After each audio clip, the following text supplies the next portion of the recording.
Hello बच्चों, let's read the question and the question is distance between the genes and percentage of recombination show. Options है हमारे पास a direct relationship, b an inverse relationship, c a parallel relationship या d no relationship. अगर हम बात करें एक chromosome की जिसमें दो नॉन एलिक जीन्स प्रेजेंट हैं and they have the distance d, फिर हमारे पास दो जीन्स है that is A and B और उसके बीच में डिस्टेंस d है.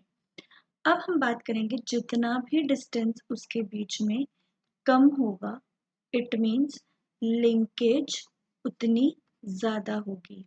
अब लिंकेज का क्या मतलब है? It is the physical association of two non-allelic genes in same chromosome. Distance जितना कम होगा उतने ही वो आपस में लिंक्ड होंगे. सो द डिस्टेंस की अगर हम बात करें तो distance is inversely proportional to linkage.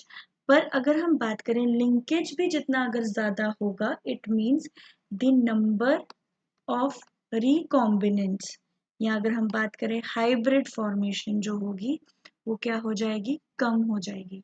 जितना ही डिस्टेंस आपस में कम होगा उतना ही क्या होगा? वो टाइटली लिंक्ड होंगे genes and number of recombinants या अगर हम बात करें क्रॉसिंग ओवर की टेंडेंसी जिसको हम बोलते हैं जेनेटिक इंफॉर्मेशन का एक्सचेंज, उसकी टेंडेंसी क्या हो जाएगी? कम हो जाएगी.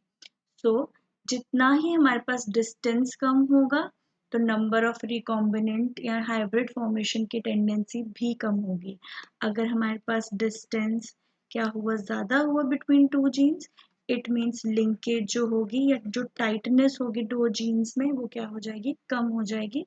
और इट मीन्स क्रॉसिंग ओवर का फ्रीक्वेंसी ज़्यादा होगा, नंबर ऑफ रिकॉम्बिनेंट फॉर्मेशन या हाइब्रिड फॉर्मेशन भी ज़्यादा होगा. तो डिस्टेंस और अगर हम रिकॉम्बिनेंट फॉर्मेशन का अगर हम रिलेशनशिप देखें तो they are directly proportional to each other.